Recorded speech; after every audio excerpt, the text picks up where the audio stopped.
শেখ হাসিনা অথবা আওয়ামী সরকার যুগে যুগে উদ্দেশ্য প্রণোদিতভাবে ক্ষমতা হারানোর ভয় কিংবা তাদের ক্ষমতা টিকিয়ে রাখার জন্য বিভিন্ন সময় বিভিন্ন গণহত্যা কিংবা জেনোসাইড করেছিল।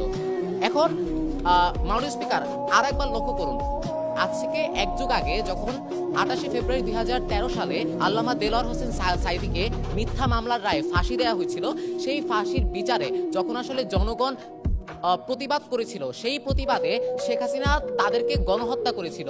খালেদা জিয়া তখন বিরোধী দলীয় নেতা ছিল, সে এই গণহত্যাকে জেনোসাইড হিসেবে প্রচার করেছিল।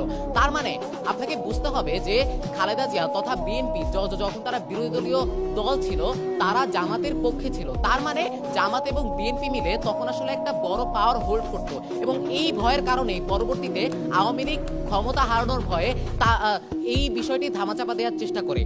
দ্বিতীয়ত, যুগে যুগে আওয়ামী সরকার অনেকবার চেষ্টা করে তাদেরকে যারা আসলে তাদের বিপক্ষে ভয়েস রেজ করে বা তাদের বিপক্ষে কথা বলে, সেই মানুষগুলোকে মেরে ফেলার, সেই মানুষগুলোকে তারা গণহত্যার মাধ্যমে আটকে দিতে চায়। আরো একটা জিনিস লক্ষ্য করুন, হত্যাকাণ্ড করা হয়েছিল আপনার ক্ষমতা হারানোর ভয়ে, কিন্তু পরবর্তীতে আপনার হত্যাকাণ্ড নিয়ে যেই সব জিনিসগুলো প্রচার করা হয়, ওই জিনিসগুলো প্রচার করা হয়েছে এই হত্যাকাণ্ডকে বৈধতা দেবার জন্য।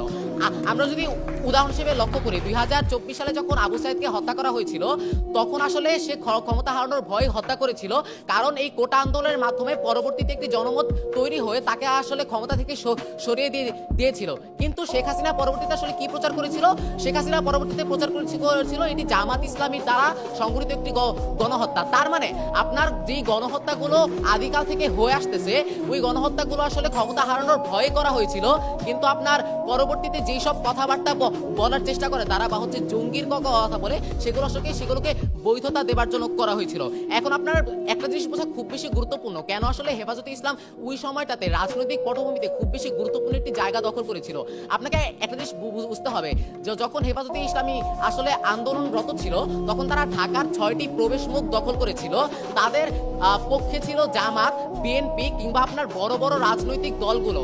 আওয়ামী লীগ তখন আসলে এই সংখ্যাটাই করেছিল, যদি তারা এই 3-4টা বড় বড় রাজনৈতিক দল যদি একত্রিত হয়ে যায়, তাহলে এটা আমার জন্য ভবিষ্যতে বিপদ।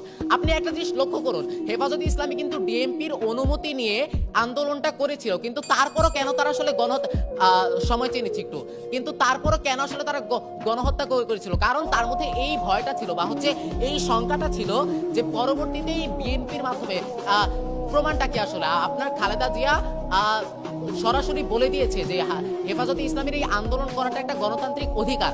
আপনার বিএনপি ছিল, জামাত ছিল এবং হেফাজতে ইসলামীর আপনার হাজার হাজার তরুণ ছিল যারা আসলে জান দিতেও পরোয়া করে না।